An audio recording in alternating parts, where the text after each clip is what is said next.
नमस्कार, आप देख रहे हैं पीके टाइम्स। मैं हूं अजय जाखड़। आज पॉडकास्ट की हमारी श्रृंखला के विशेष मेहमान हैं प्रोफेसर पांचाराम जी चौधरी। आपके परिचय में मैं बता दूं, आप अर्थशास्त्र के कॉलेज में प्रोफेसर रहे हैं, बाद में प्रिंसिपल भी रहे। तो आप अर्थशास्त्री भी है, सामाजिक कार्यकर्ता भी है, साहित्य प्रेमी भी है, किसान भी है। और आपके क्या क्या रूप है, इसको लेकर हम आगे पॉडकास्ट में तमाम इनके व्यक्तित्व और कृतित्व से जुड़े हुए तमाम पहलुओं पर बात करेंगे विस्तार से। सर अभी पहले शिक्षाविद थे, कॉलेज में प्रोफेसर थे, पढ़ाते थे, तो अभी सरकारी सेवा से निवृत्त है। तो आप विभिन्न मुद्दों पर खुलकर बात कर सकेंगे, क्योंकि सरकारी सेवा में जो लोग होते हैं उनके थोड़ा वो बाउंडेशन रहता है कि भाई सरकारी सेवा में तो कुछ राजनीतिक वगैरह विषयों पर खुलकर थोड़ा वो बात करने से संकोच करते हैं। तो सर के वो भी अभी नहीं है, आराम से तमाम शिक्षा से जुड़े हुए, खेती किसानी से जुड़े हुए, समाज से जुड़े हुए मुद्दों पर हम खुलकर इनसे बात करेंगे। सर आपका आज के पॉडकास्ट में बहुत बहुत स्वागत है। बहुत बहुत धन्यवाद आपका।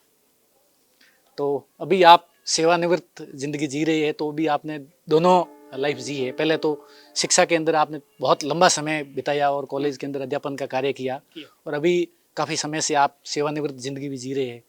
तो दोनों लाइफ को अलग अलग किस तरीके से देखते हैं? निश्चित रूप से मैंने राजकीय सेवा में 37 वर्ष तक कॉलेज एजुकेशन में पढ़ाने का काम किया। प्रिंसिपल का दायित्व भी काफ़ी लंबी समय तक मेरे अलग अलग स्पान में मेरे पास रहा। सरकारी नौकरी में हालांकि मैं अपने जॉब से बहुत संतुष्ट था और काफ़ी आत्मसंतुष्टि के साथ मैं पूर्णता की ओर पहुंचा, लेकिन जिम्मेवारियां थी, कुछ चैलेंजेस थे, कुछ पर्यावरण संबंधी समस्याओं का भी सामना कभी कभी करना पड़ता था।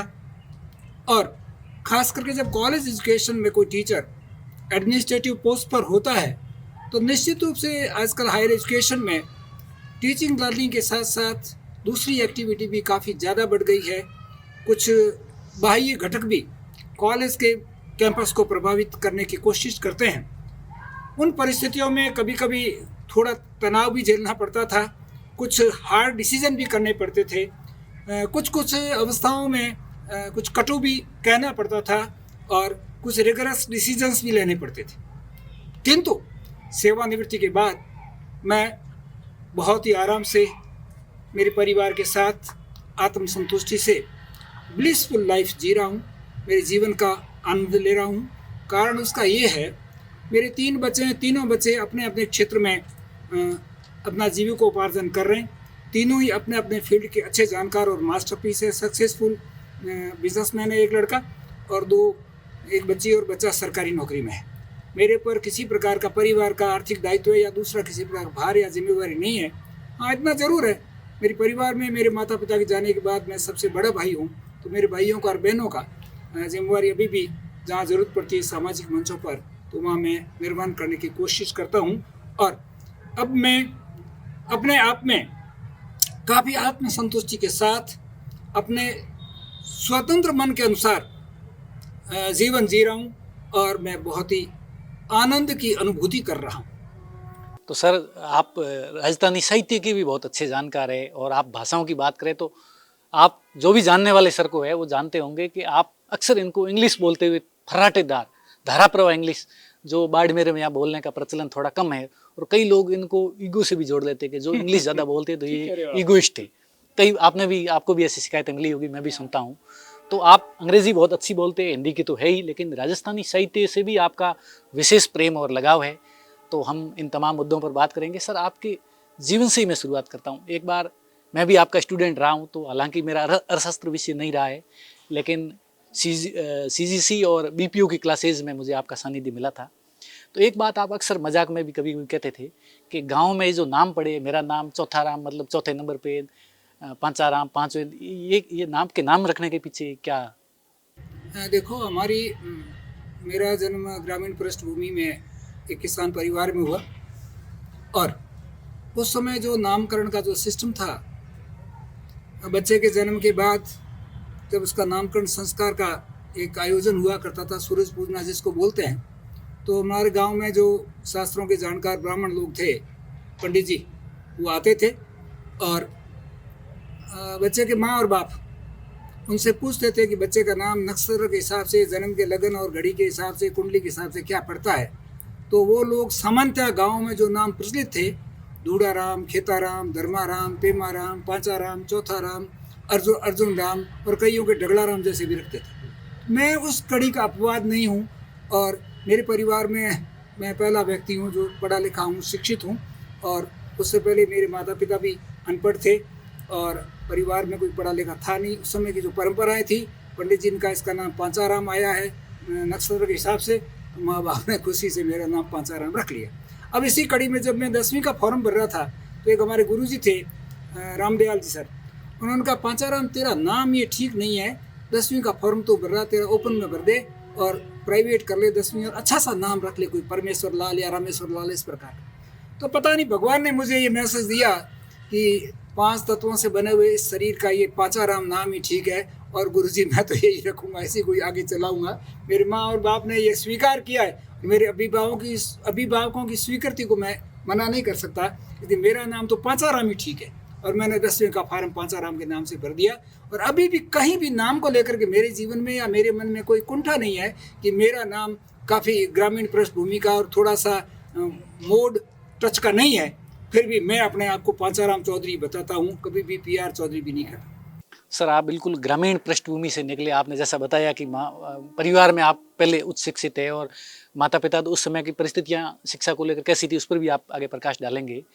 तो एक ग्रामीण पृष्ठभूमि, किसान पृष्ठभूमि से निकला हुआ लड़का आगे बढ़ के अर्थशास्त्र जैसा विषय, उसमें प्रोफेसर बनता है कॉलेज का, तो अर्थशास्त्र विषय से आज भी लोग डरते हैं। और शायद आपने ही बताया एक बार कि आप जब 10th में थे तो आपको गणित में पूरे में से पूरे आए कितने, पूरे 50 में से 50 नंबर आए और मेरे सर ने शर्त लगाई थी, ये पांचाराम 50 नंबर ले आएगा तो मेरी सिटीजन घड़ी है ये मैं ठाकरा राम जी आपको दे दूंगा।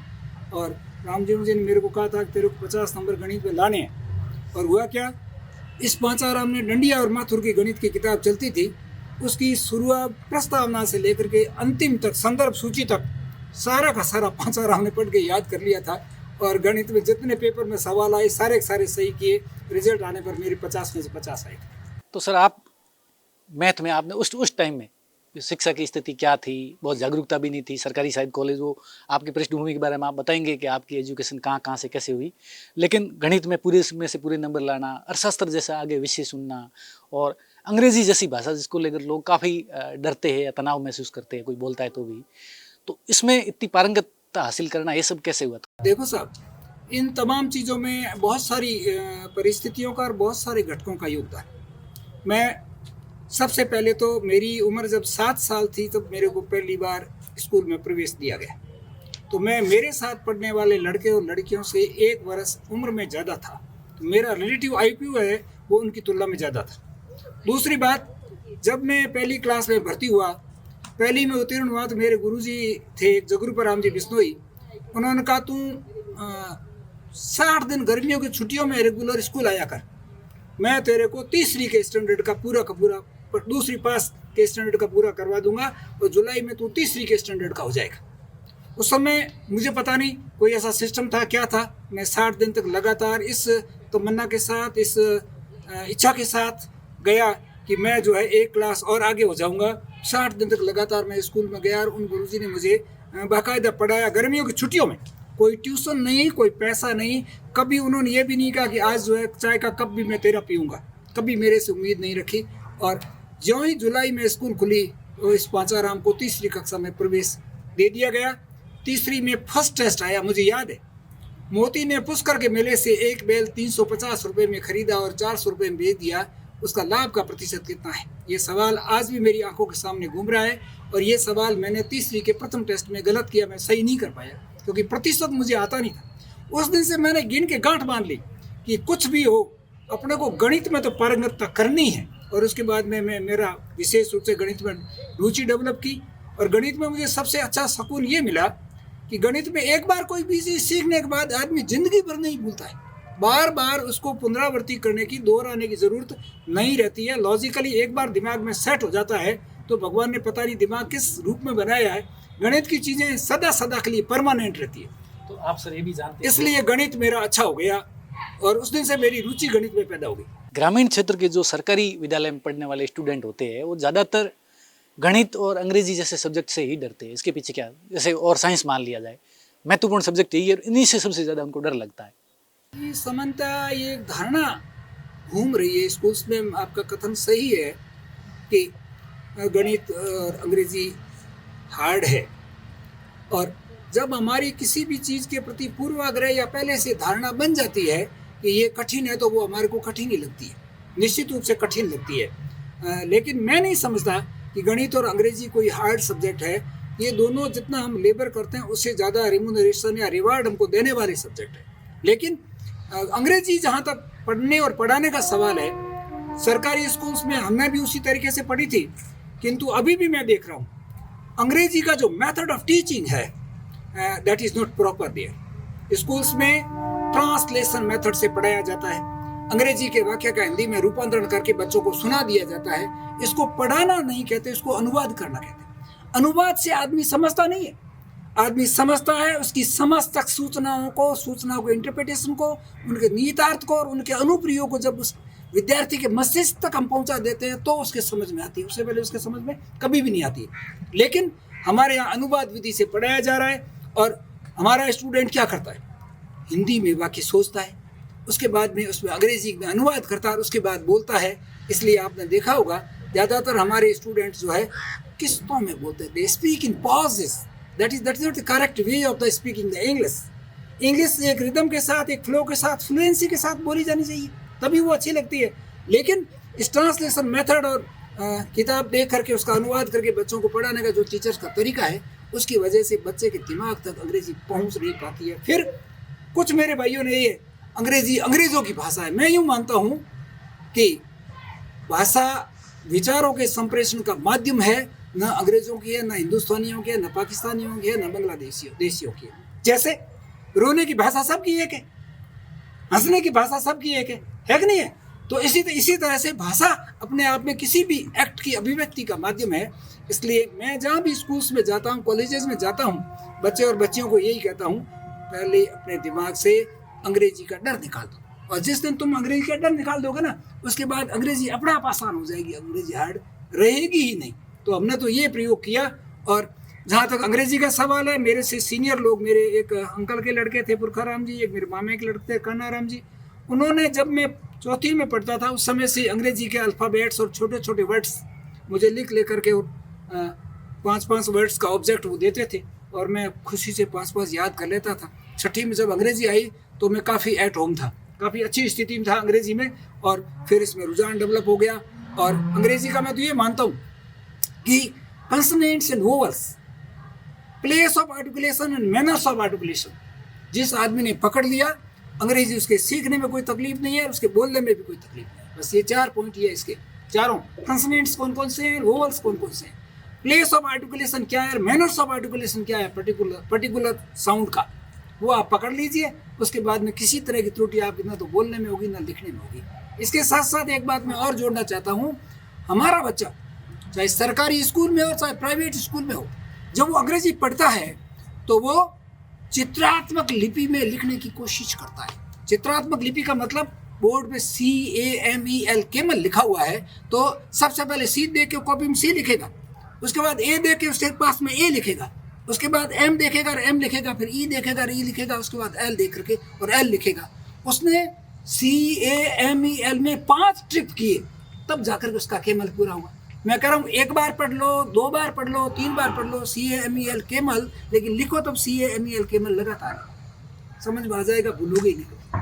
एक सर आपके बारे में और लोग भी जानना चाहेंगे, मेरे मन में भी ये कभी कभी जिज्ञासा होती है कि जब अर्थशास्त्र जैसे विषय में आप कॉलेज प्रोफेसर बने, आपकी साहित्य पर मतलब तमाम विषयों पर जो पकड़ देखते हुए आपका जो नॉलेज देखकर कई लोगों को लगता है कि इन्होंने कोई बहुत बाहर जाकर बड़ी डिग्रियां ली होगी, बड़ी यूनिवर्सिटीज़ में पढ़े होंगे, तो आपके एजुकेशन के बारे में शुरू से लेकर लास्ट तक थोड़ा आप बताइए। देखो, जहाँ तक मेरी डिग्रीज लेवल ऑफ नॉलेज की बात है, हमारे घर में एक कॉलेज थी, हमारे घर में एक एनसाइक्लोपीडिया था, हमारे घर में एक एजुकेशनल इंस्टीट्यूशन थी। वो पढ़े लिखे नहीं थे लेकिन बहुत एजुकेटेड थे, साक्षर नहीं थे, वो थे मेरे दादाजी। उनकी उठक बैठक जीवन के प्रारंभ से लेकर अंत तक 94+ के होकर के हुए अच्छे लोगों के साथ रही, और उन्होंने हमें जब भी हम शाम को गुडाड़ में उनके साथ बैठते थे, लोक संस्कृति की बहुत सारी चीज़ें वो हमसे शेयर किया करते थे, हमको बताते थे, और हमारी रुचि उसमें डेवलप हो गई। और धीरे धीरे सुनते सुनते जो है हमारे मन में भी एक जुनून पैदा हुआ कि दादाजी की तरह हम भी राजस्थानी की इन चीज़ों पर पकड़ रखें और हम भी किसी के सामने दो बात कहने की स्थिति में पहुँचे। इस रुझान ने मेरा रुझान राजस्थानी की तरफ आकर्षित कर दिया। रही बात मेरी पढ़ाई की बात, मैं जॉइंट फैमिली का बच्चा था। मेरे परिवार का पहला पोता था मेरे दादे दादी का, बहुत प्यारा और बहुत लाडला था। 10 साल की मेरी उम्र हुई तब तो मेरी दादी ने हलवे और चूरमे के अलावा मेरे कुछ खाने नहीं दिया। किंतु जब 25 से अकाल पड़ा, संवत 2025 में अकाल पड़ा, उस अकाल में मेरे जिम्मे जो घर में काम था वो गायों के टोगड़िए बछड़े चराने का था। गायें अधिकांश मर गई, बछड़े अधिकांश मर गए और मैं बेरोजगार हो गया। तो मैं बेरोजगार था तो मैं क्या काम करता था, आंगन के जो खुड़के को जो भीतें होती थी गोबर की, उनको हल्की डाल करके उनको घोड़ा और ऊँट बनाता, दिन भर उनकी सवारी करता था। तो घर वालों ने देखा ये आदमी तो हमको बहुत ये बच्चा तो हमारे को बहुत परेशान कर रहा है, क्या करें। मेरी दादी अनपढ़ थी लेकिन उसके दिमाग में एक दृष्टिकोण था कि अगर इसको स्कूल में डाल दिया जाए ना, ये बहुत बढ़िया परफॉर्म कर सकता है। तो मेरे पिताजी को बोला इसको ले जा, स्कूल में भर्ती करवा जा। मेरे पिताजी, मुझे वो दिन याद है, ऊँट पर बिठा के कपड़े की थैली में एक वो माटी वाली काली पाटी और वो पेंसिल, मिट्टी वाली पेंसिल लेकर के गए स्कूल में, कुंडावा राजकीय प्राथमिक पाठशाला कुंडावा। हम वहाँ करीब 12 बजे पहुँचे। मेरे पिताजी ने एक फॉर्म पे दस्तखत किए, नाम लिखते थे गंगाराम, सिर्फ मुझे याद है वो आज भी। और फिर मास्टर साहब को बोला इस बच्चे को आपको भर्ती करना है। और उस समय जो है ये तेल के पकोड़े बच्चों को स्कूल में खिलाए जाते थे, मेरे को पकोड़े खिलाए। और सर जो जगरूपराम जी थे उन्होंने कहा, मुझे वो शब्द आज भी याद है कि बेटा स्कूल रेगुलर आना, तेरे को और से एक पकोड़ा ज़्यादा दूंगा। मतलब भर्ती हुई तब की बात? हाँ, तब की बात कर रहा हूँ मैं। उसके बाद में मैं गर्मियों की छुट्टियों में भी गया। फिर पढ़ते पढ़ते मेरा रुझान जो है अच्छा हुआ। Second test, third test, half yearly में मैं जो है 3री कक्षा में टॉप पोजीशन में पहुंच गया। फिर तो मैं 2री और पहली क्लास को पढ़ाने लग गया। फिर मैं 4थी में आया तो 3री कक्षा को मैं पढ़ाता था। मैं 5वीं में आया तो हमारे सर चुतराराम जी आ गए। कुछ दिन स्कूल हमारा बंद रहा और फिर चुतराराम जी आए। चुतराराम जी बहुत टैलेंटेड आदमी थे। उन्होंने पहले वो हमें 5वीं में पढ़ाते, उसके बाद हम 5-6 लड़के थे तो उनको 4थी में, 3री में, 2री, पहली में भेज देते, आप एक क्लास को पढ़ाने चले जाते। इस तरह से पढ़ाने का तजुर्बा था। उससे मेरे को नॉलेज को वापस रिनोवेट करने का, रिवीजन करने का बहुत अच्छा चांस मिला। फिर आज के बच्चों में ये बात मैं करूँगा तो बच्चे समझेंगे कि ऐसा भी कोई होता है। लेकिन मुझे याद है 8वां घंटा हमारा जब होता था तो एक लड़का डूंगर सिंह नैण आगे खड़ा होकर बोलता था, 1 है 1, 2 है 2, 3 है 3, 4 है 4, 5 है 5, 6 है 6, 7 है 7, 8 है 8, 9 है 9, 1 मिनट 10। हम सब पीछे पीछे बोलते थे, 1 से लेके 100 तक की गिनती बोलते। उसके बाद 1 2 2 2 2 4, 3 2 6, 4 2 8, 5 2 10, इस तरह से 40 तक पहाड़ी मुख जबानी वो आगे बोलता था और हम पीछे बोलते थे। तो जब हम 2री पास करके 3री में गए उस समय प्रत्येक बच्चे को 40 तक के पहाड़े मुख जबानी याद थे। और आज का लड़का 2 से 2 का गुणा करना है तो कैलकुलेटर में 2 × 2 = 4 करता है। ये स्थिति थी। वो पढ़ाई क्वालिटेटिव थी, पढ़ाई इंटेंसिव थी और टीचर जो थे वो निश्चित रूप से निस्वार्थ भाव से बच्चे को जो है उनके पास होता था अपना सारा का सारा ज्ञान दे देते थे, पीछे कुछ भी नहीं रखते थे। लेकिन आजकल मैं स्थितियाँ देखता हूँ, ये कोचिंग, ये ट्यूशन की कल्चर, ये एक बच्चे को सिफारिश से ज़्यादा नंबर, एक बच्चे को नकल करा के ज़्यादा नंबर, कईयों की सेटिंग चैटिंग, 5-5 लाख 7-7 लाख के ब्लूटूथ में बिकते हुए चप्पल देखता हूँ। अंदर से आत्मा रोती है कि शिक्षा की गुणवत्ता के साथ एक खिलवाड़ दिन प्रतिदिन क्यों होता जा रहा है। फिर मैंने 5वीं पास किया। 5वीं के बाद में लूखू में मैंने एडमिशन लिया। लूखू स्कूल उस समय मिडिल हुई थी, रामलाल जी सर टीचर थे वहाँ। तो वहाँ ताराराम करके एक लड़का था, वो 5वीं का टॉपर था। पाचाराम का उससे कंपटीशन था। प्रथम टेस्ट में हमने परीक्षाएं दी तो लगभग हमारे बराबर से ही नंबर आए और ऐसा विश्वास भी ताराराम तो टॉपर ही रहेगा। लेकिन सेकंड टेस्ट और अर्धवार्षिक परीक्षा हुई तो पाचाराम उससे काफ़ी आगे चला गया। इतने में असली खान जी एक हमारे प्रधान अध्यापक मेडल के आगे ओसिया से ट्रांसफ़र होकर आए थे। हिंदी और अंग्रेजी के बहुत अच्छे जानकार थे, जोधपुर के निवासी थे। और उन्होंने मेरे टैलेंट को पकड़ा और 6ठी कक्षा से 8वीं तक उन्होंने स्कूल टाइम के बाद में रोज़ाना एक घंटा एक्स्ट्रा अंग्रेजी पढ़ाई मेरी, अलग कॉपी उनकी। सारे जो पार्ट्स ऑफ स्पीच हैं, noun, pronoun, adjective, prepositions, connectives सारे अलग से, फिर टेंसेस अलग से, एक्टिव पैसिव अलग से, नरेशन डायरेक्ट इनडायरेक्ट अलग से। और मेरा अंग्रेजी में विशेष रुझान उससे और जग गया।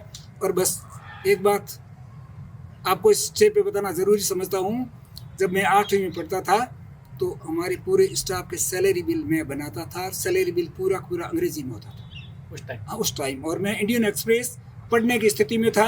1975 में कुआलालंपुर में हॉकी का 3rd वर्ल्ड कप हुआ था, उसमें भारत जीता था। उसकी अंग्रेजी की कमेंट्री मैंने नीम के पेड़ के नीचे बैठ के मार्ट साहब के रेडियो से सुनी थी, और मेरे को ऐसे ही समझ में आ रही थी जैसे राजस्थानी आती है अंग्रेजी कमेंट्री। इतना स्तर उन्होंने मेरा अच्छा कर दिया। तभी लोगों को अचंभा होता है कि आप कोई बड़ी यूनिवर्सिटी से बाहर से पढ़े।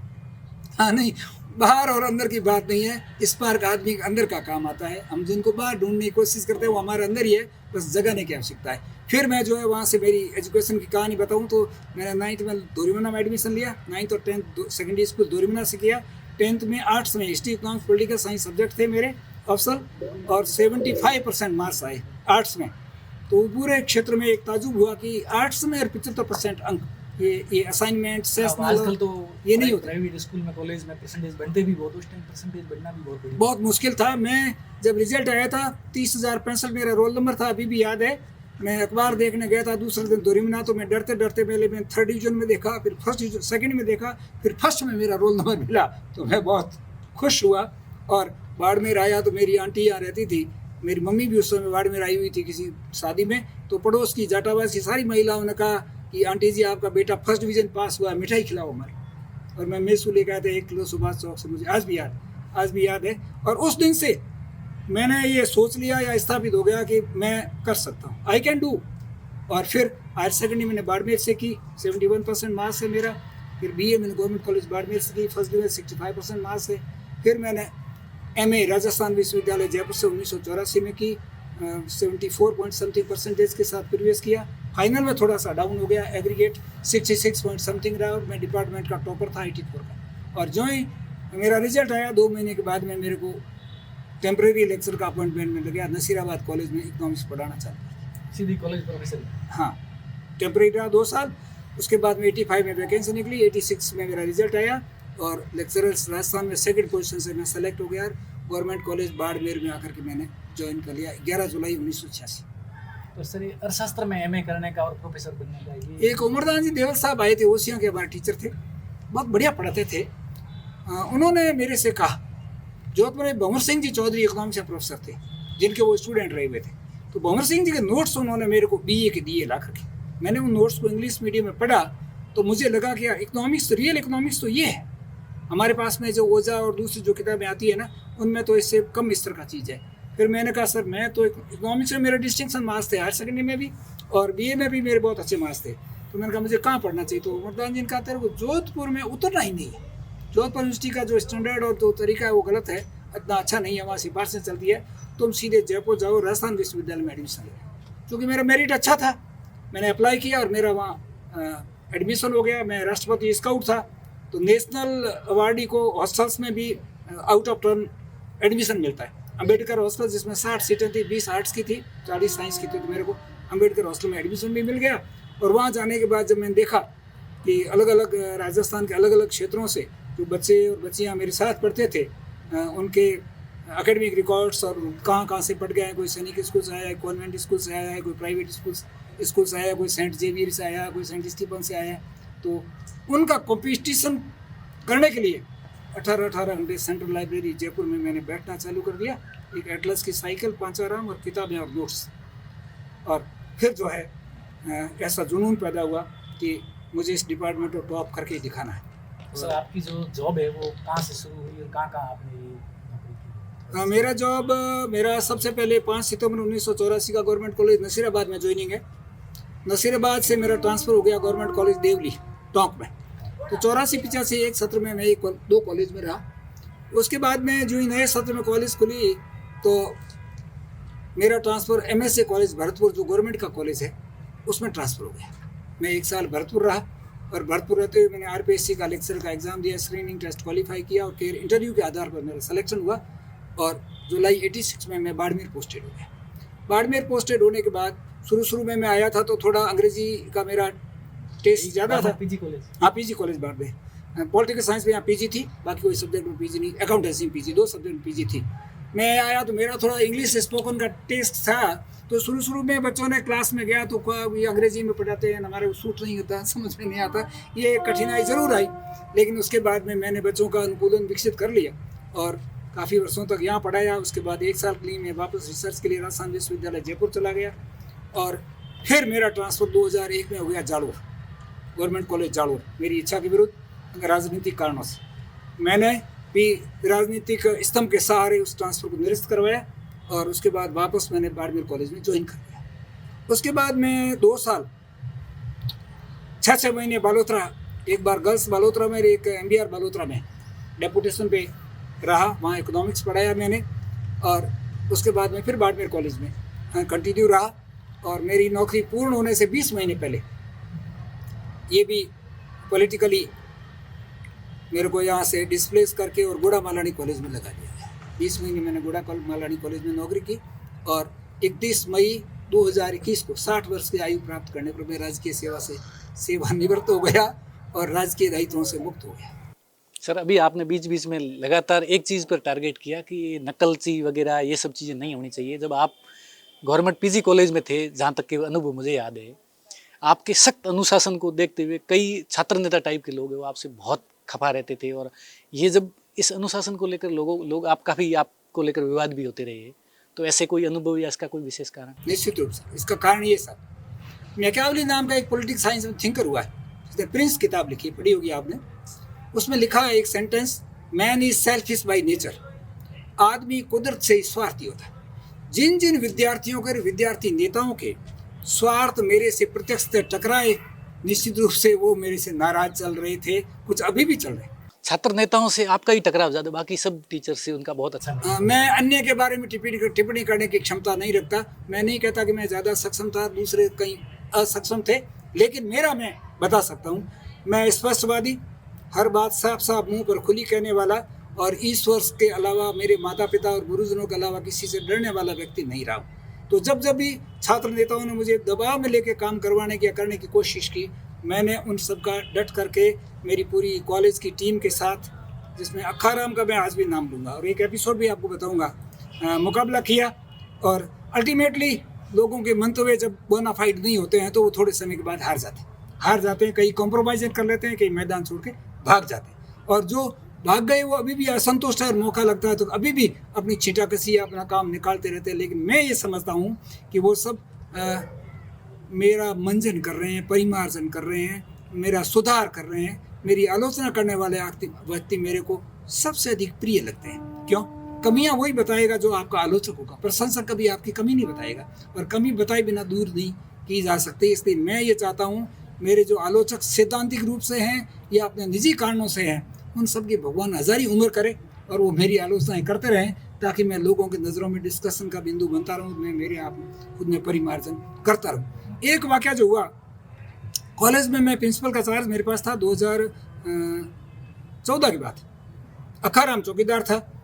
सुबह अखाराम का 6 बजे मेरे पास फ़ोन आया, साहब लड़कों ने कॉलेज के ताले लगा दिए, 4-5 गेट थे अंदर आने के, सब दरवाज़ों पे ताले लगा दिए और आज आप जल्दी आओ साहब, लड़कों का हुजूम आया, हड़ताल करें। मैं जल्दी तैयार हुआ और अपना जो भी बस्ता था ले लूँ करके अपनी मोटरसाइकिल पे कॉलेज पहुंचा तो मैंने देखा सारे ताले लगे हुए हैं। कुछ लड़के भी बाहर खड़े थे तो आधे तो मेरे को देख करके भाग गए। उसके बाद में मैंने कहा आखाराम तू ऐसा कर, एक 3-4 फीट का लोहे का सरिया ला मजबूत। तो उसने कहा प्याऊ पड़ा सा, वो लेके आया और मैंने और आखाराम ने उन तालों के अंदर सरिया डाला और टक तोड़ दिया, दूसरे गला टक तोड़ दिया, 500 ताले हमने तोड़ दिए।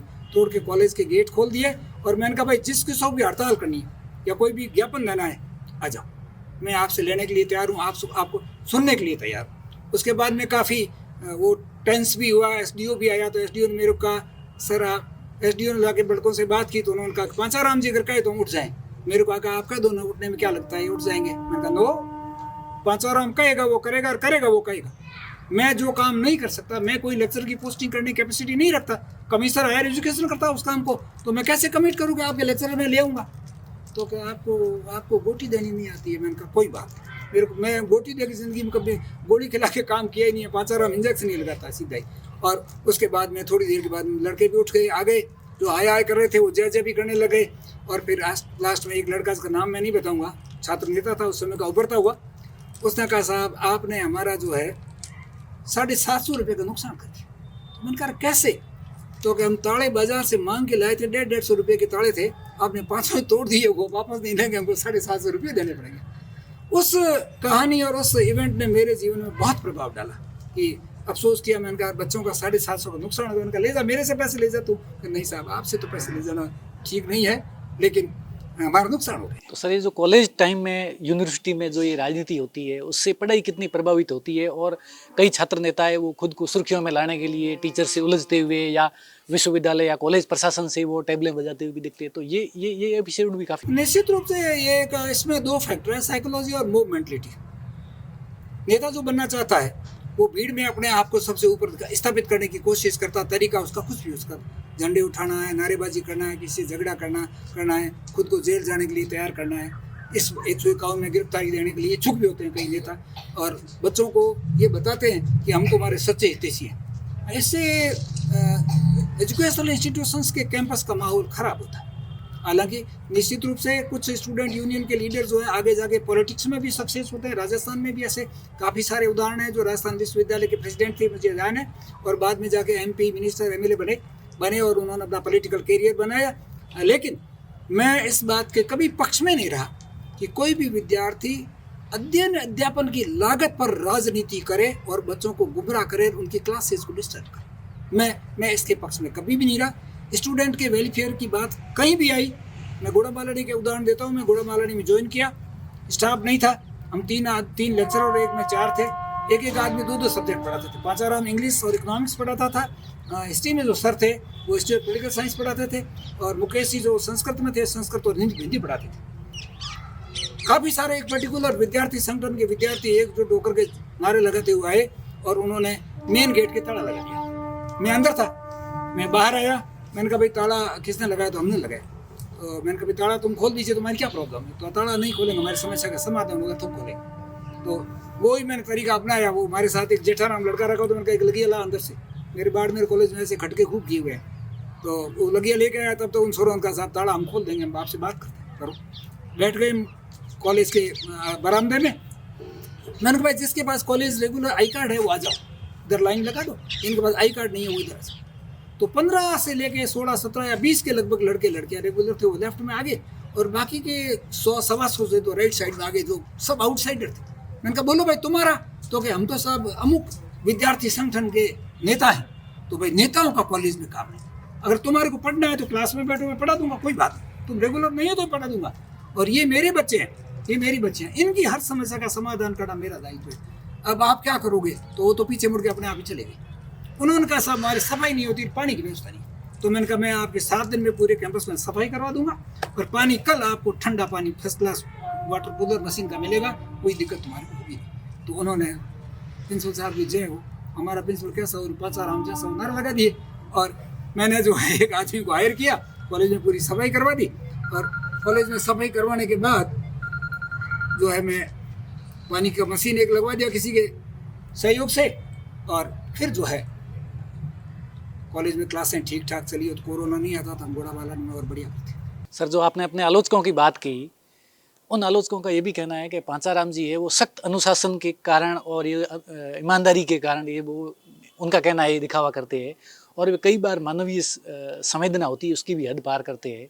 और दूसरे नंबर पे जो इंग्लिश अच्छी बोलते हैं, इंग्लिश की जानकारी अच्छी बात है, लेकिन कई बार ये लोगों पर इसको थोपते भी है, मतलब अपना दिखावा करते हैं कि भाई मेरे को बहुत अच्छी इंग्लिश आती है, इस तरीके से। देखो ऐसा है, हिंदी में एक मुहावरा है, नाच अनजाने आंगन टेढ़ा। आदमी स्वतंत्र है, अपनी मर्जी के अनुसार किसी भी चीज़ का नरेशन या नैरेटिव बना सकता है। हम उसी को रोक तो सकते नहीं, उसको बांध तो सकते नहीं। रही बात पांचाराम के अंग्रेजी की बात, पांचाराम के अंग्रेजी रिदम में है, व्यवहार में है, घर पे भी बोलता है, लेकिन किसी अनपढ़ के सामने कभी नहीं बोलता। जो अंग्रेजी नहीं समझता उसके सामने कभी नहीं बोलता है। राजस्थानी समझने वाले आदमी के साथ मैं राजस्थानी में बात करता हूँ, हिंदी समझने वाले के साथ हिंदी में बात करता हूँ, और लगता है कि अंग्रेजी समझ सकता है तो उसके साथ अंग्रेजी में भी बात करता हूँ। अब मुझे किसी चीज़ की जानकारी नहीं है, ईर्ष्या के कारण मैं कहूँ कि ये आदमी अंग्रेजी ज़्यादा बोलता है, हमारे ऊपर थोपता है, तो ऐसा कुछ भी नहीं है। मैंने अंग्रेजी किसी पर भी थोपी नहीं, किसी को भी नहीं कहा कि आपको ये सीखना ही पड़ेगा या ऐसा आपको बोलना ही पड़ेगा। और रही बात रूटीन बिहेवियर में, जो चीज़ें हैं रूटीन बिहेवियर में, आदमी की हैबिट्स में होती है, वो कई बार आ भी जाती है। अगले को बुरा भी लग सकता है, लेकिन जब हम बोलते हैं या जब कोई चीज़ पर डिस्कशन होता है तो हम इतना ज़्यादा नहीं सोच सकते कि अगला क्या महसूस करेगा। क्यों?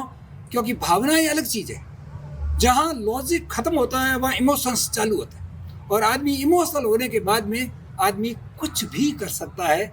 इमोशंस के पीछे कॉज एंड इफेक्ट की थोड़ी लागू नहीं होती है। कारण और परिणाम का सिद्धांत इमोशंस में लागू नहीं होता है। भावनाएं तो भावनाएं होती है, भावनाएं दिल से पैदा होती है, और लॉजिक आपके दिमाग से पैदा होता है। जहाँ दिमाग काम करना बंद करता है वहाँ से भावनाएं चालू होती है। तो किसी की भावनाएं आज भी होती होगी, लेकिन मैं ऐसा कभी भी ना तो मंत्र में रखता हूँ और ना कभी भी मैंने ऐसा करने की कोशिश की है। हाँ, गलत नैरेटिव, गलत नोशन या गलत बात लेकर के कोई आया तो मैंने उसको स्पष्ट शब्दों में डांटा भी है और कहा भी है तुम गलत हो और मैं तुम्हारे साथ इसमें नहीं हूँ और ऐसा मैं नहीं करूँ। कई लोगों ने कहा कि कॉलेज प्रोफेसर रहने के दौरान और प्रिंसिपल रहने के दौरान सर ने कई बार जहाँ इनके हाथ में कानून था, मान लो किसी लड़का कोई नकल कर रहा था, ठीक है, वो उनकी गलती हो सकती है, मानवीय त्रुटि हो सकती है, लेकिन सर ने उनको पकड़ा, उनके हाथ में था, उनको बचा सकते थे, लेकिन ऐसी उनकी मजबूरियां थी, उन्होंने हाथ जोड़े तो भी उनको बचाया नहीं और उनके साथ ये नकल का केस बनाया। ऐसा है, नकल का केस पांचाराम ने नहीं बनाया। नकल जो विद्यार्थी नकल कर रहा था वो पन्ना लाया था। ऐसा कोई उदाहरण आप मुझे किसी से पूछ के बता दीजिए कि पांचाराम ने अपने पास से किसी लड़के की जेब में पन्ना डाल के, हाथ में पन्ना डाल के, टेबल पर पन्ना डाल के केस बना दिया तो मैं दोषी हूँ। परीक्षा का सिस्टम है, परीक्षार्थी नकल नहीं कर सकता। मेरे सेंटर पे बैठने वाले सारे परीक्षार्थी एटबार थे, तो ऐसी स्थिति में एक का तो मैं केस बना दूं और दूसरे का भावनाओं में बह करके छोड़ दूं, तो इस प्रकार का दोगला व्यवहार मेरे को कतई सूट नहीं कर पाया। उन्होंने एक उदाहरण दिया कि एक कोई लड़की थी, वो 7 महीने की प्रेग्नेंट थी, उसका नकल पकड़ा गया, उसने, उसके माँ बाप ने हाथ जोड़े, सर ने केस बना दिया और जेल गई। वो बाद में कोर्ट से जमानत लेके आई, तो उनको यदि मानवीय संवेदना के नाते यदि ऐसे केस हो तब माफ कर देते।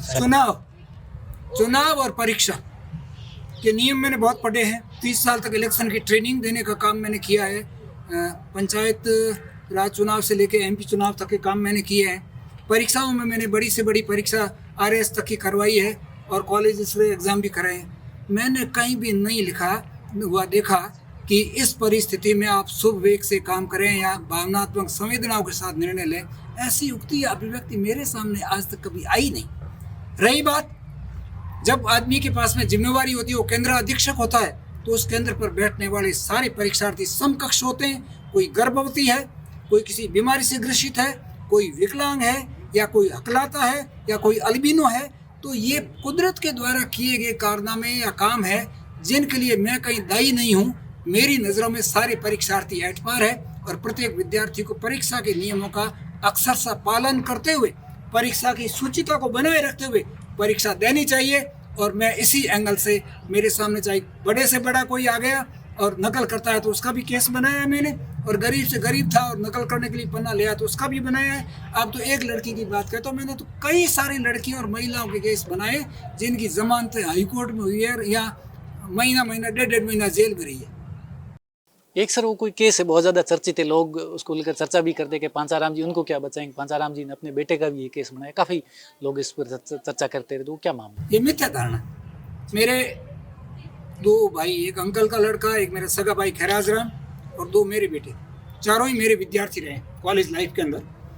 कभी भी मैंने ना तो मेरे बेटे या मेरे भाइयों के पास नकल का कोई साधन देखा। ऐसा नहीं कि मैंने देखने की कोशिश नहीं की। चेकिंग में मैं सबके साथ एक जैसा ही व्यवहार करता था। अपने बेटे के केस बनाने वाला, नकल पकड़ने वाला वो किंतु मेरे बेटे का केस का ऐसा कोई मामला नहीं था। ये मिथ्या धारणा, किसी आदमी की कपोल कल्पना या पैदा किया गया एक सगुफा है। ऐसा केस मेरे जीवन में कभी नहीं आया। ना तो मेरे बेटे को नकल करते हुए मैंने पकड़ा और ना ही नकल करते हुए कभी छोड़ा। अभी सर आप हाल के दिनों में आप काफ़ी सोशल मीडिया पर ट्रेंड कर रहे थे, ट्रोल हो रहे थे, शायद आप देखते हैं तो देखा होगा। हाँ, देखा होगा। मैं तमाम चीज़ों की जानकारी रखता हूँ। हाँ, कई लोगों ने कहा कि पांचाराम जी जब कॉलेज में थे या पद पर थे, चाहे वो प्रोफेसर थे या प्रिंसिपल थे, तब उन्होंने समाज सेवा की नहीं। अभी ये रिटायर हो गए तो अभी ये जनप्रतिनिधि बन रहे हैं, सामाजिक कार्यकर्ता बन रहे हैं या समाज सेवा करने का दिखावा कर रहे हैं। ठीक, मैं इन तमाम चीज़ों से वाकिफ़ हूँ। मैंने एक को बहुत अच्छी तरह से पढ़ा, उनके कमेंट्स भी पढ़े, उनकी पोस्ट भी पढ़ी, उनके चेहरे, उनके कारनामे, उनकी पृष्ठभूमियाँ एक की मेरे को मालूम है। और कहाँ से स्पॉन्सर होकर के और ये जहर फूंका गया है, इसकी भी मुझे अच्छी तरह से जानकारी है। लेकिन मैं यहाँ ये बात स्पष्ट करना बहुत ज़रूरी समझता हूँ कि मैंने किसी भी पोस्ट का मेरी तरफ से कोई प्रत्युत्तर नहीं दिया, कोई सफाई देने की कोशिश मैंने नहीं की। I have ignored them. आपके विरोधी थे वो तो आपके खिलाफ खूब लिख रहे हैं, हाँ सही कह रहे हैं। मेरे साथी हैं, जो विरोधी मेरा कोई है ही नहीं, मेरे साथी हैं। जो आपके समर्थक है वो आपके पक्ष में तर्क दे रहे हैं कि नहीं पांचाराम जी सही थे, अनुशासन प्रिय थे, सख्त थे। हाँ, उनकी इच्छा है, उनका अपना सोच है। मैं दूसरे के माइंड के बारे में तो कोई टिप्पणी कर नहीं सकता। मैं मेरी बात बताता हूँ। मैंने किसी को प्रतिक्रिया नहीं दी और किसी के पास स्क्रीनशॉट ला के मेरे को दिखाया कि पांचाराम जी आपने ये इतनी सफाई दी। उन्होंने कहा पांचाराम काला है, पांचाराम ने सुन लिया। उन्होंने कहा पांचाराम गोरा है, पांचाराम ने सुन लिया और समझ लिया। अब भगवान से तो कोई चीज़ छुपी हुई नहीं है, और वो क्यों कर रहे हैं उसका कारण भी मेरे को बहुत अच्छी तरह से मालूम है, लेकिन उस कारण के निवारण का मेरे पास कोई जरिया नहीं है। तो मैं इस पर क्यों चर्चा करूं, क्यों मैं मेरा समय खराब करूं। इसलिए मैंने बहुत सारी चीज़ें आई। महावीर स्वामी को एक बार लोगों ने गाड़ियाँ दी थी, महावीर स्वामी सुबह चले गए तो एक आदमी ने पूछा आपने इतनी गाड़ियाँ स्वीकार कैसे की। उन्होंने कहा कि आपने भोजन मुझे परोसा था, मैंने भोजन किया नहीं किया। तो उन्होंने गाड़ियाँ मुझे परोसी थी, मैंने ली नहीं, वो वहीं पड़ी है। तो वो उनके सारे कमेंट्स हैं ना, वो वहीं पड़े हैं जब उन्होंने डाले। मैंने तो ये कोई स्वीकार नहीं किया। अभी तक सर आपने अपने पर्सनल और प्रोफेशनल लाइफ के बारे में काफ़ी विस्तार से बताया, शिक्षा के बारे में, नौकरी के बारे में। एक बात मैं आपसे जानना चाहता हूँ, इन सब से अलग समाज सेवा क्या है, आप इसको किस तरीके से देखते हैं? देखो, समाज सेवा का बहुत ही व्यापक क्षेत्र है। जो व्यक्ति जिस क्षेत्र में विशेष योग्यता रखता है या जो कर सकता है बोनाफाइड उद्देश्य से, अगर उसके पास स्पेयर टाइम है तो समय के कुछ क्षण समाज को भी देने चाहिए। क्योंकि हम आज जो कुछ हैं उसमें समाज का भी काफ़ी बड़ा ऋण है। समाज का जो पर्यावरण है उसने हमारे को बनने में बहुत बड़ी मदद की है। इसलिए हम रीपे करना चाहते हैं। और सामाजिक गतिविधियों में, जैसे मैं टीचर हूँ तो मेरा दायित्व बनता है कि कहीं अगर समाज के बच्चों को पढ़ने पढ़ाने का काम है, उनके एग्ज़ाम से संबंधित काम है, उनके एडमिशन से संबंधित काम है, या कोई गवर्नमेंट की स्कीम, स्कॉलरशिप स्कीम है, उसकी जानकारी देने का काम है, इस तरह का हमको करना चाहिए। इसके साथ साथ समाज आजकल अपने स्ट्रक्चर में बहुत सारी विषमताएँ और विद्रूपताएँ लिए हुए हैं।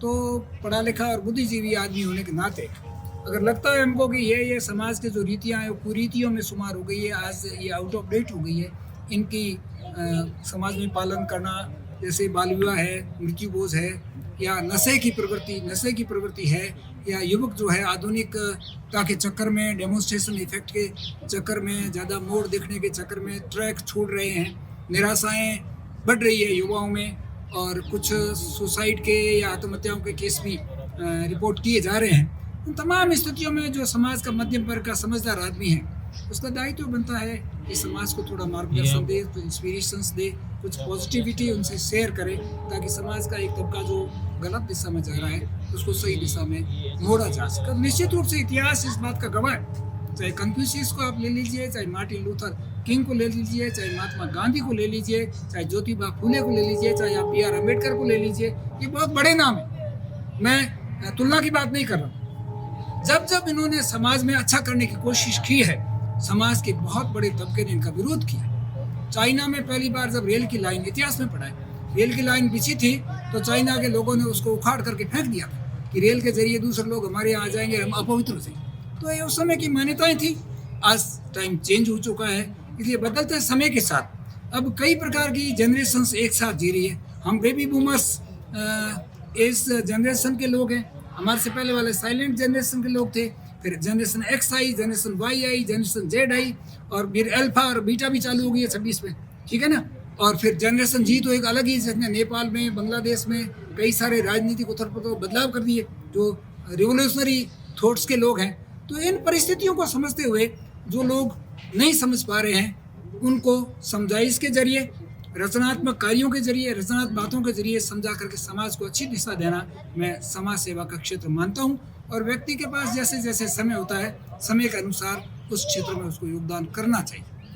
सर, आप जैसे सरकारी सेवा से रिटायर हुए, इसके बाद कई लोगों का कहना है आपकी सामाजिक और सोशल मीडिया गतिविधियाँ काफ़ी बढ़ गई। पहले आप इतने एक्टिव नहीं थे, सोशल मीडिया पर भी आप काफ़ी मोटिवेशनल या साहित्यिक चीज़ें, सामाजिक गतिविधियों से जुड़ी हुई, राजनीतिक कमेंटेटरी एक तरीके से कर रहे हैं। और बात करें सामाजिक गतिविधियों की तो आप जाट महासभा के जिलाध्यक्ष हैं और आपकी काफ़ी गतिविधियाँ सुर्खियों में रहती है, चर्चा में रहती है। एक्टिविटी लोगों को देखने को मिलती है, तो लोगों का कहना है कि ये रिटायर होने के बाद ही समाज सेवा कर रहे हैं, तो इसके बारे में आपका? ऐसा है, आपने जो सवाल पूछा इसको मैं दो भागों में तोड़ करके जवाब देने की कोशिश करूंगा। मैं 1987 से किसान बोर्डिंग की कार्यकारिणी का सदस्य हूँ। मैं 1990-91 से महाराजा सूरजमल ट्रस्ट दिल्ली का लाइफ मेंबर हूँ। मैं किसान कन्या छात्रावास की कार्यकारिणी का मेंबर हूँ। ये सब मेरी नौकरी में रहते हुए उसके बाद में कई ऐसी समाज की संस्था दूरी में ना कि किसान बोर्डिंग का रजिस्ट्रेशन और सारा ज़मीन का कब्जा, वहाँ की काम की सारी प्रोग्रेस मेरी देख रेख में हुई। इसी तरह से रामसर, चौटन में मेरे से पहले कुमार राम जी, सदुला राम जी और काफ़ी लोगों ने अच्छा काम किया था, वो भी मेरे से सलाह लेते थे। अभी सेडवा में छात्रावास बन रहा है, सारे लोग मेरे टच में हैं, मेरे से टाइम टू टाइम गाइडेंस ले रहे हैं। रामसर में छात्रावास बनी, उद्घाटन हुआ, उस समय मैं वहीं था और उसके बाद कुछ और भी सवाल खड़े हुए, तो उन सवालों के समाधान में मैं पिछले 2-3 महीने से लगा हुआ हूँ। ये लोगों को दिखता नहीं है, तो मेरे पास कोई इस प्रकार का चश्मा नहीं है कि मैं उनको लगा के दिखाऊं कि मैं नौकरी में था तब क्या कर रहा था। जब मैं नौकरी में था, किसान बोर्डिंग में जाट समाज सामान्य ज्ञान परीक्षा का आयोजन मैं कोऑर्डिनेटर के हिस्से से करता था। राजस्थान जाट महासभा की बाड़मेर जिले की इकाई का मैं 2006 से सेक्रेटरी हूँ और दालू राम जी अध्यक्ष थे। जब दालू राम जी प्रदेश में सेक्रेटरी बन गए तो राजा राम जी मील जो हमारे प्रदेश के अध्यक्ष हैं, उन्होंने मेरे को जिला अध्यक्ष का दायित्व दे दिया। अब ये तो समय की करामात है कि उस समय तक मैं रिटायर हो चुका था।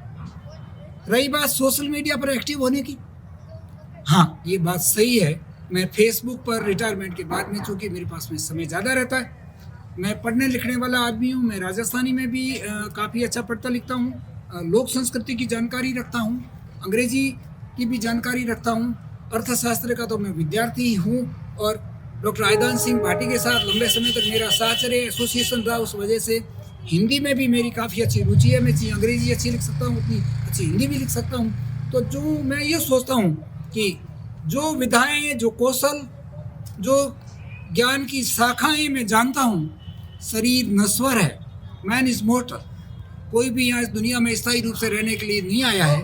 तो मैं जो जानता हूँ वो लोगों के बीच में इस प्लेटफार्म के मार्फत बांटने की कोशिश करता हूँ, मगर मैं इस बात का पूरा ध्यान रखता हूँ। अभी मेरी करीब 450-380 के आसपास पोस्ट फेसबुक पर है, 10,000 से ज़्यादा मेरे फॉलोवर हैं, 2.3 मिलियन मेरे व्यूअर्स हैं और संख्या बढ़ती जा रही है।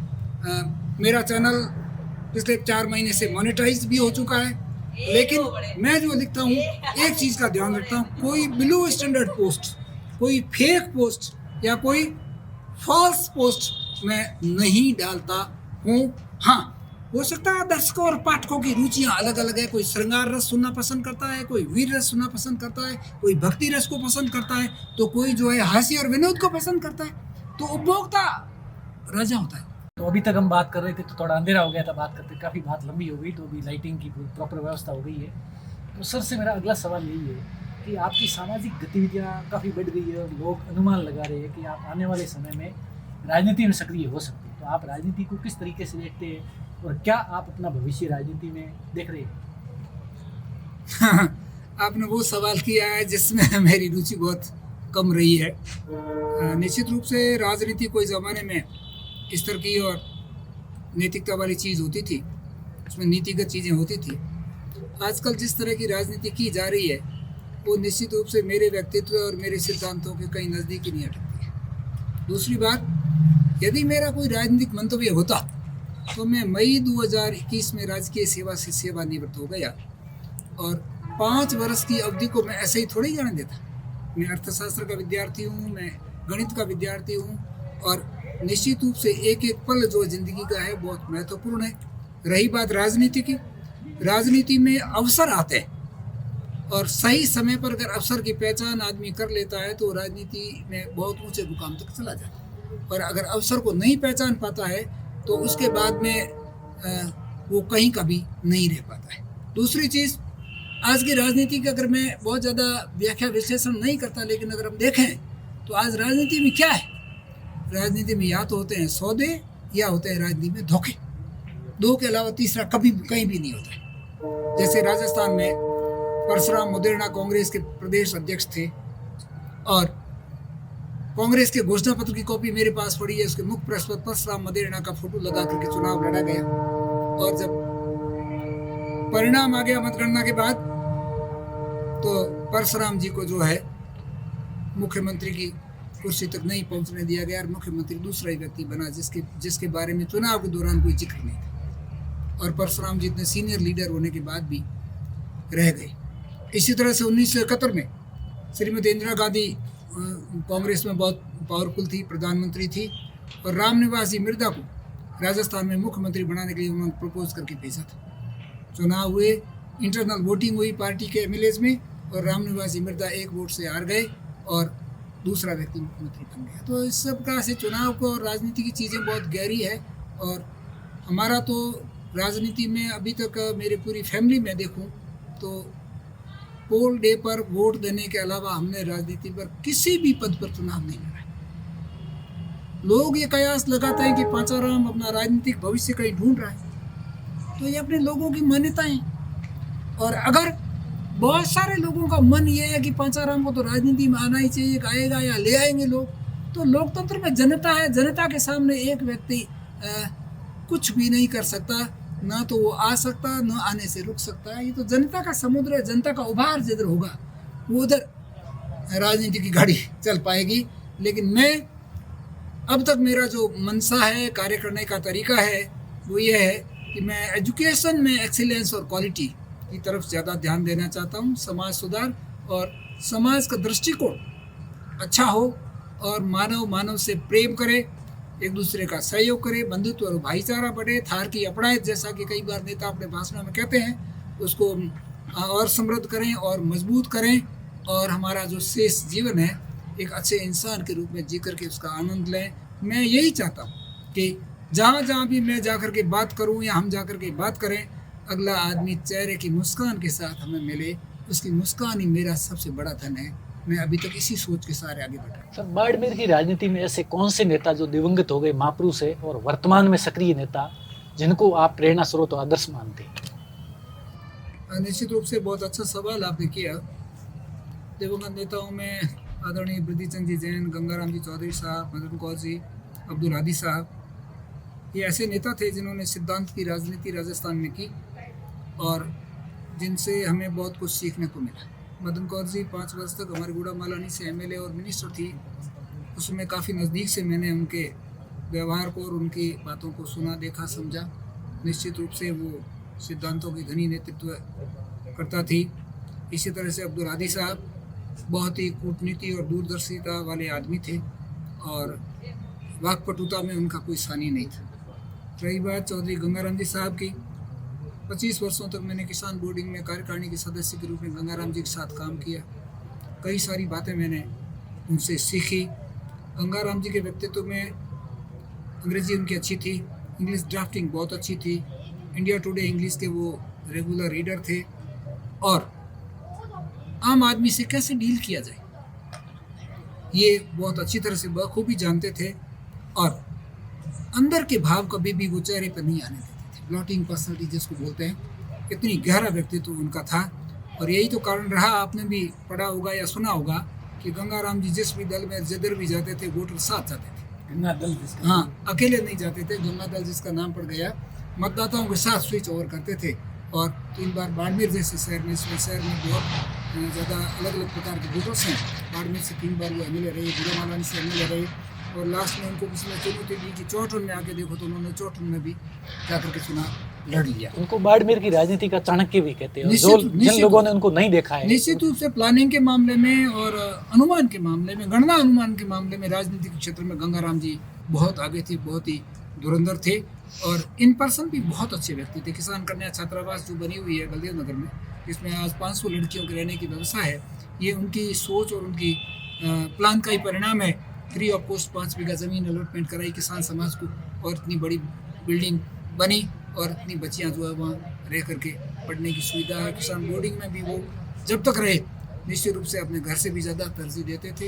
एजुकेशन के बारे में उनका बहुत अच्छा लगाव था और चौहटन में जब एमएलए रहे तो उन्होंने चौहटन में बिजली और सड़कों में विकास के बहुत सारे कार्य करवाए चौड़न के लोग जब भी मिलते हैं हमारे से बात करते हैं। लेकिन कुदरत का करिश्मा है, कोई भी आदमी कोई लंबे समय तक हमेशा स्थायी रूप से रहने आता नहीं है। उनकी सीखें अभी भी हमारे पास है, वो चले गए। अगर हम वर्तमान की बात करें, वर्तमान में बहुत सारे नेता हैं। किसी भी नेता को गलत कहने का अधिकार मुझे नहीं है, और नेता गलत होता ही नहीं। क्यों?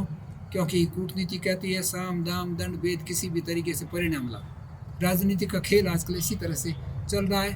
और जब से राजनीति में मुद्रा का समावेश हुआ है, मॉनेटरी एस्पेक्ट और कॉमर्शियल एस्पेक्ट पॉलिटिक्स में हुआ है, मुद्रा से पावर और पावर से मुद्रा कमाने का जो विशेष सर्कल क्रिएट हुआ है, उसके बाद में तो राजनेताओं के बारे में ज़्यादा बात करने में भी आदमी खतरा महसूस करता है। फिर भी अगर मैं वर्तमान में सब लोगों पर नज़रपात करूं, दृष्टिपात करूं, तो हेमाराम जी चौधरी जो हमारे गोड़े मालानी से लंबे समय तक एमएलए रहे, 3 बार मिनिस्टर भी रहे, काफ़ी सादगीपूर्ण और ईमानदार व्यक्तित्व है और अच्छे वर्कर की हैसियत रखते हैं।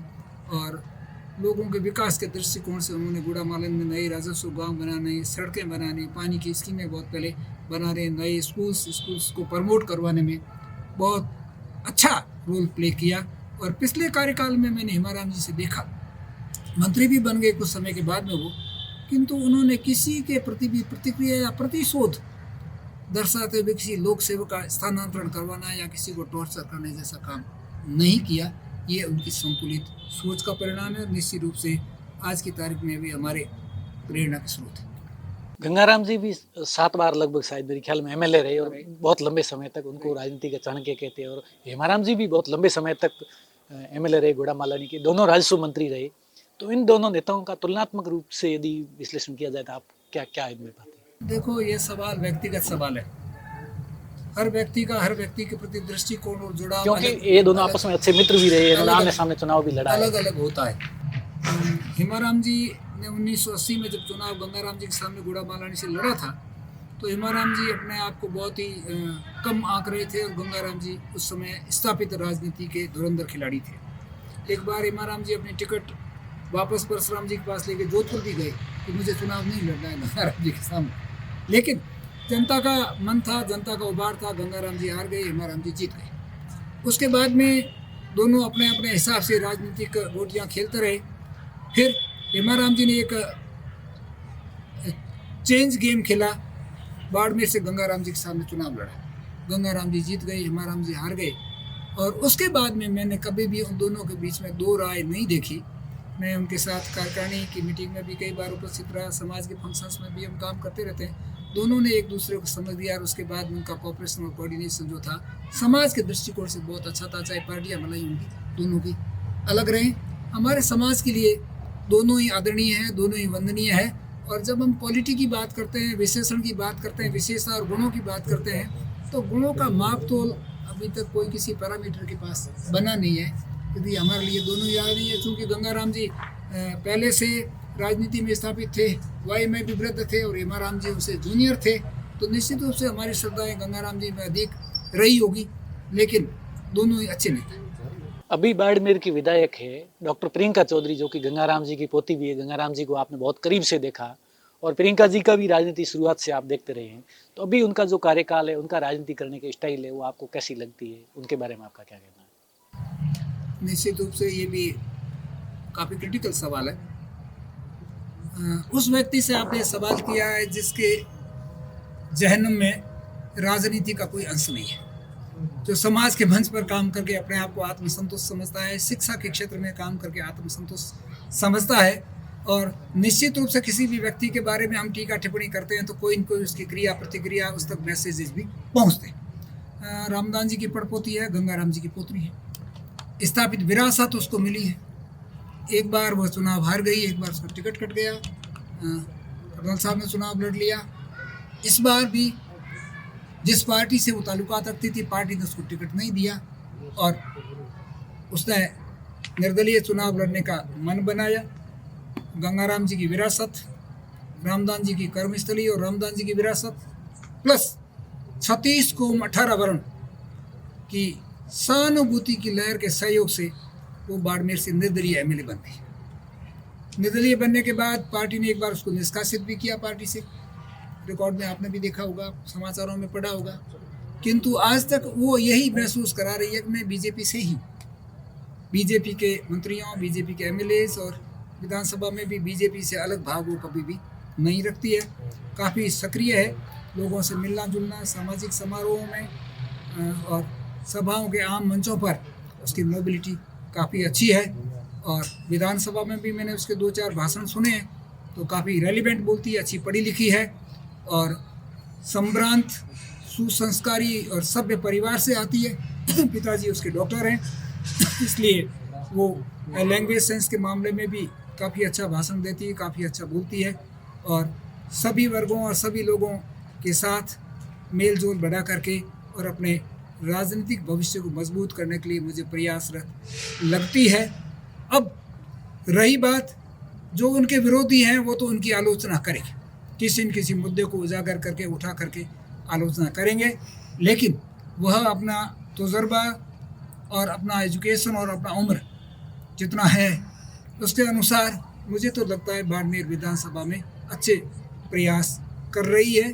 अब जनता कितना उसको सही मानती है क्योंकि परशुराम मदेरणा के एक भाषण मैंने बहुत पहले सुना था, उन्होंने कहा था कि किसी राजनेता द्वारा करवाए गए विकास के कार्य और चुनाव में इसके परिणाम के बीच में किसी प्रकार का कोई पॉजिटिव कोरिलेशन नहीं होता है। उन्होंने उदाहरण दिया कि मैंने इस कार्यकाल में सबसे अधिक काम कराया और उस कार्यकाल में मैं सबसे अधिक वोटों से हारा। ये अलग चीज़ है। ऐसा कई लोग कहते हैं कि जो केवल विकास कार्यों के दम पर चुनाव नहीं जीता जा सकता। हाँ, नहीं जीता, तो ये तो विडम्बना नहीं हो गई। नहीं जीता जा, लेकिन इनका जो लिंकेज इफेक्ट है, कनेक्शन, लोगों से आना जाना, संपर्क जारी है। खास करके मैं वीडियोस और इसके सोशल मीडिया के पोस्ट देखता रहता हूँ, क्योंकि हमारा गंगाराम जी से अटैचमेंट था और मेरे ताऊ जी की, इनके बड़े भाई साहब केसरीमल जी के परिवार से रिश्तेदारी भी है, तो मैं देखता रहता हूँ। निश्चित रूप से जहाँ भी जाती है महिलाओं से भी मिलती है और महिलाओं से भी इंटरेक्ट करती है और कोशिश कर रही है। हम तो यही कहते हैं कि जिस तरह से रामदास जी और गंगाराम जी ने जनता की सेवा में राजनीति के जरिए नाम कमाया और लोगों की सेवा की, उसी तरह से ये भी सेवा करती रहे और लोगों को अच्छा परिणाम देती रहे। आपने तमाम मुद्दों पर बहुत अच्छी बात की। एक लास्ट सवाल है मेरा, आप खुद जाट समाज से आते हैं, अभी जाट महासभा के जिलाध्यक्ष भी है और सेवा में रहते हुए भी आपने जाट समाज, आपने पहले भी बताया कि काफ़ी तमाम पदों पर और अलग अलग काम किए और अभी आप पूरी तरीके से एक्टिव है। तो जाट समाज के इतिहास को, उसकी संरचना को, उसके लोगों के, इसके बारे में थोड़ा सा आप कमेंट करें। देखो, ऐसा है, जाट समाज के इतिहास की बात करें तो इससे बहुत लंबा है। जाट वो कौम है जिसके डीएनए के अंदर शौर्य है, बहादुरी है, वीरता है, हिम्मत है, संबल और ताकत है।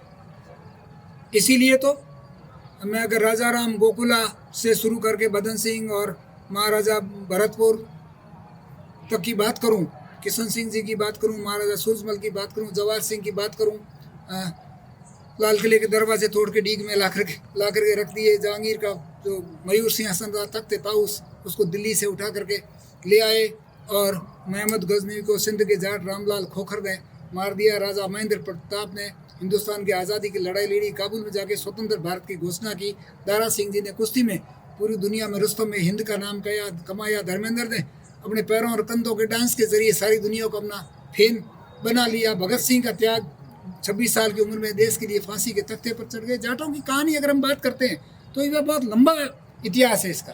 और वलनगढ़ के राजा जो नाहर सिंह जी थे, महज 26 साल की उम्र में लाल किले के सामने उनको फांसी दे दी गई थी। तो जाटों के बहुत सेक्रीफाइसेस हैं।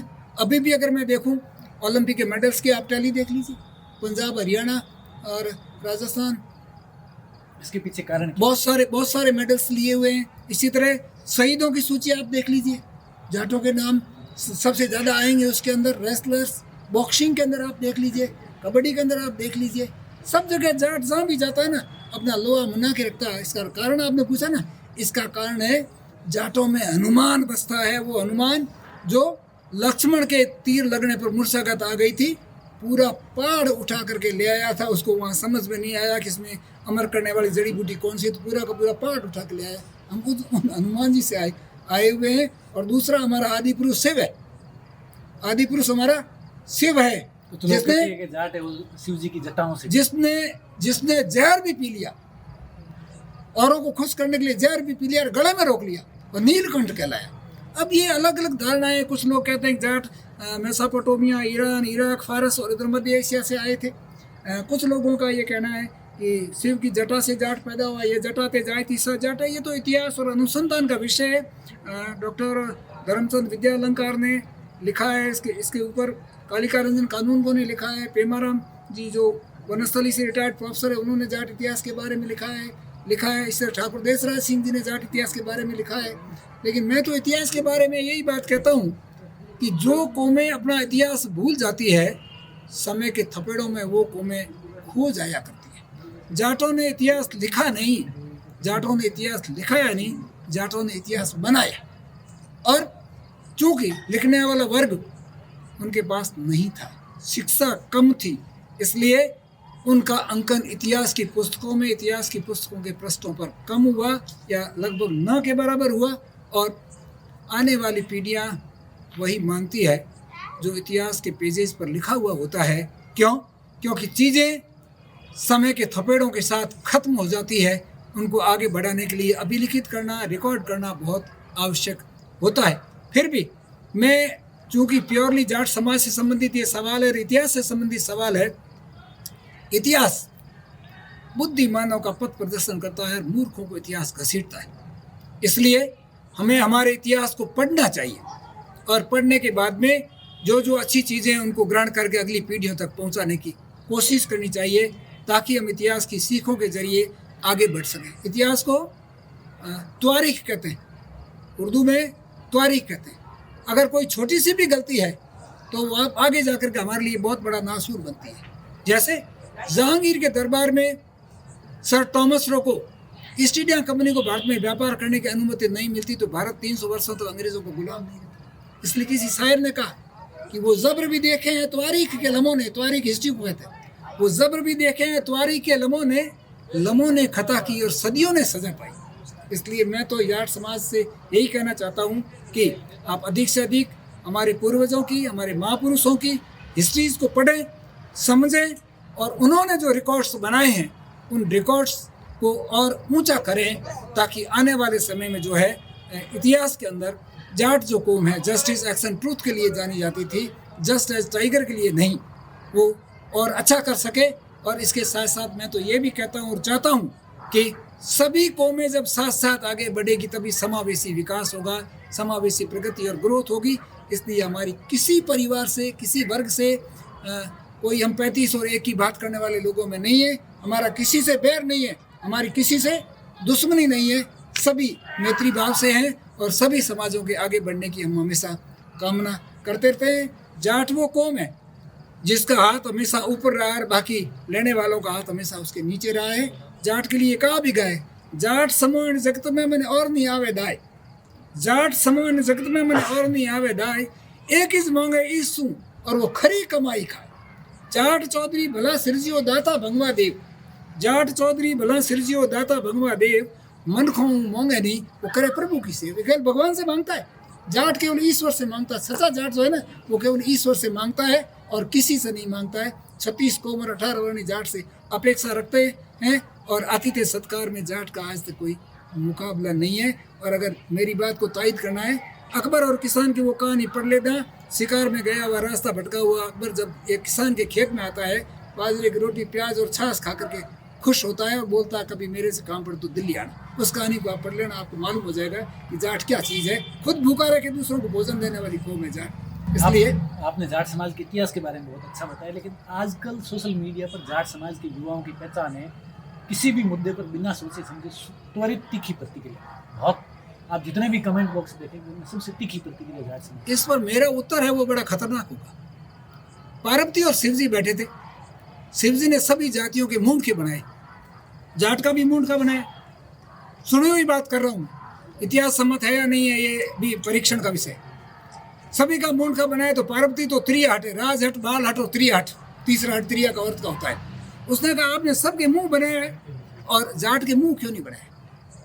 शिवजी इनका जाट के मुंह काम का नहीं है, शरीर शरीर ही काम का है, इसलिए इसके मुंह मत बनाओ। पार्वती ने जिद कर लिया, हट कर लिया कि नहीं बनाना पड़ेगा। शिवजी ने जो ठोकर मारी उसके गर्दन के ऊपर जहाँ से मुंह शुरू होता है तो उसका मुंह तो बन गया, लेकिन जाट से सबसे पहले गाड़ निकाल कहा कि कौन मर रहा है, मेरा मुंह तोड़ दिया। तो थोड़ा सा वो प्रभाव जो है जाट के हरे के लिखने में बोलने में आ जाता है। हम बोलने के मामले में कई बार, हमेशा तो नहीं, कई बार बिना सोचे समझे एक्सप्रेस कर देते हैं, होठों पे लिए सारा सारा मामला। जबकि 4 प्रकार की वाणियाँ होती है, बेखरी, परा, बेखरी, मध्वा, परा और पश्चंती। बेखरी होठों से निकलती है, मध्वा मस्तिष्क की भाषा है, परा आत्मा की भाषा है और पश्चंती नाभि कमल से निकलती है जो आदमी का मूल आधार है। तो जाट ज़्यादातर होठों से बिना सोचे समझे बोल देता है। और दूसरा, जैसा सोचता वैसा बोलता, जैसा बोलता वैसा लिखता है। लेकिन मैं उन युवाओं और युवतियों से भी कहता हूँ कि आप सोशल मीडिया पर कमेंट लिखें, खूब लिखें। विरोध अच्छे शब्दों में भी किया जा सकता है। शब्दावली के अंदर गिरावट जो है वो हमारे लिए ज़्यादा शोभा नहीं देने वाली, अशोभनीय है। इसलिए आप कमेंट जब भी लिखें अगले आदमी के लिए लिखें, लेकिन गंदी चीज़ें, हल्के शब्दों का उपयोग नहीं करें। अच्छे शब्दों में भी हम किसी का विरोध कर सकते हैं, अच्छी तरह से विरोध कर सकते हैं। लेकिन कुछ लोग जो है या तो इमोशंस में, या ज़्यादा रोष में, ज़्यादा गुस्से में, या ज़्यादा प्रतिक्रियावाद में कुछ ऐसी टिप्पणियाँ, ऐसे शब्द भी लिख देते हैं। निश्चित रूप से उन शब्दों का वहाँ होना ठीक नहीं समझाता था। But this is not common to all Jats. सभी जाटों पर ये बात लागू नहीं होती। मैं भी जाट हूँ, मेरी करीब 450 पोस्टें फेसबुक पर है, आप देख लीजिए। 450 में अगर आप 10 वर्तनी संबंधी अशुद्धि ले आए या वल्गरिटी, गैर संसदीय अभिव्यक्ति का एक शब्द आप मुझे बता दीजिए, मैं कान पकड़ के आपकी बात को स्वीकार कर लूँगा कि हाँ हम गलत लिखते हैं। अब कुछ नासमझ बच्चे बच्चियाँ होंगे जिनको भाषाओं का इतना ज्ञान नहीं होगा, या भाषाओं पर आंचलिक प्रभाव होगा, या उनके परिवार के माहौल का इफेक्ट होगा, और उसकी वजह से जो है वो इस प्रकार की हरकत नासमझी में कर लेते हैं। हम सब जगह जाते हैं तो ये बात समझाइश में कहते हैं। सर छोटू राम जी ने 1925 में एक सम्मेलन किया था जाट समाज का। भरतपुर महाराजा कृष्ण सिंह जी उसके अध्यक्ष थे, छोटू राम जी आए थे, और आपके जो है पंडित मदन मोहन मालवीय आए थे। आर्य समाज की बात वहाँ उस मंच पे हुई थी, और ये बलदेव राम जी, मिर्जा रामदेव जी भी उसमें शामिल थे। सर छोटू राम ने कहा था, ये मेरे भोले किसान, सब किसानों के लिए कहा था, जाट भी किसान है, ये मेरे भोले किसान, मेरी 2 बात मान, दुश्मन को ले पहचान और बोलना ले सीख। अगर हम छोटू राम जी के दूसरे वाक्य को अंगीकार कर लेते, बोलना सीख लेते, तो निश्चित रूप से जाट तो बहुत ही पूजनीय कौम है, और इनके काम जो है ना बहुत ही हीरोइक डीड्स है, बहुत ही शौर्य वाले कार्य हैं। इसलिए दुनिया इसकी दीवानी हो जाती, लेकिन कई बार अभिव्यक्ति के स्तर को गिराने से हम लोगों को आलोचना का सामना करना पड़ता है। तो ये थे पांचाराम जी। आपने अपने पर्सनल जीवन से लेकर प्रोफेशनल तक और तमाम मुद्दों पर इन्होंने बहुत मुखरता से अपनी बात रखी। तो मैं सर आपसे लास्ट में ये रिक्वेस्ट करूँगा कि पीके टाइम्स के दर्शकों को लेकर और आपका अपना कोई अंतिम मैसेज समाज के लोगों को, युवाओं को देना चाहिए। निश्चित रूप से पीके टाइम्स ने मुझे स्टूडियो में आमंत्रित किया, और मिस्टर अजय, तो अजय कुमार जाखड़ मेरा विद्यार्थी भी रहा है, विद्यार्थी नहीं बहुत प्रिय विद्यार्थी रहा, और जिस फील्ड में काम कर रहा है इसमें जब सिलेक्शन हुआ तो 2 कागज़ लेकर मेरे पास आया था कि सर मुझे इस इंस्टीट्यूट में जाना चाहिए या दूसरी इस इंस्टीट्यूट में जाना चाहिए। क्योंकि मैं इलेक्ट्रॉनिक मीडिया को उस समय ज़्यादा उपयोगी समझता था, तो मैंने सजेस्ट किया कि आपको इलेक्ट्रॉनिक मीडिया में जो जर्नलिज्म में कोर्स करना चाहिए वो करके आए। और आज मैं अपने आप को बहुत ही खुशकिस्मत समझता हूँ कि उन्होंने लगभग 1 घंटे का मेरा इंटरव्यू लिया और बहुत ही अच्छे सवाल पूछे।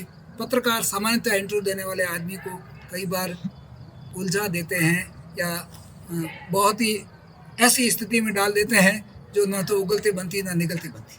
मगर अजय ने निश्चित रूप से अपने गुरु के गुरुत्व का कदर किया, बहुत अच्छे सवाल किए।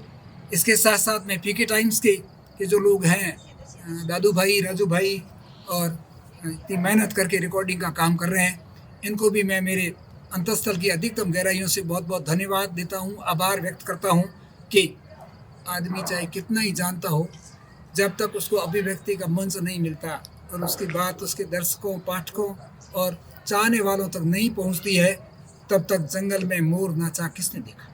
इसलिए मैं पीके टाइम्स का भी बहुत बहुत आभार व्यक्त करता हूँ और उम्मीद करता हूँ पीके टाइम्स से आप एक चैनल चला रहे हैं, दर्शकों को वो चीज़ें दें जिसको सुनने और देखने के बाद उनके व्यक्तित्व में परिमार्जन हो, उनका व्यक्तित्व अच्छा हो, उनको सीख मिले, समझ मिले, आपको क्रेडिट मिलेगी, आपका गुडविल बनेगा और समाज के व्यक्तियों को सुधरने का रास्ता मिलेगा। मैं आपको बहुत बहुत शुभकामनाएं देता हूँ। इसी तरह से आप फलते रहें, फूलते रहें, आगे बढ़ते रहें। मेरी तमाम प्रकार की शुभकामनाएं आप लोगों के साथ है और मैं आपकी लगन को देख रहा हूँ। इसके लिए मैं आपकी बहुत बहुत ही अप्रिशिएशन करता हूँ, प्रशंसा करता हूँ और पुनः आपको मंगल कामनाएं देता हूँ। जीवन में अपने पथ से कभी छोटी मोटी चीज़ों के लिए डिगना मत और मैरोली के लो स्तंभ की तरह सिद्धांतों और अपने उसूलों पर खड़े रहते हुए आगे बढ़ने की कोशिश करते रहना। उम्मीद करता हूँ ईश्वर आपको सफलता के ऊंचे सोपानों तक पहुंचाएगा। धन्यवाद। जय हिंद। राम राम सर। ये थे पांचाराम जी, जिन्होंने अपने कीमती और व्यस्तम समय में से पीके टाइम्स के पॉडकास्ट के लिए अपना समय निकाला। हम आपका शुक्रिया अदा करते हैं। धन्यवाद। Thank you sir. Thank you.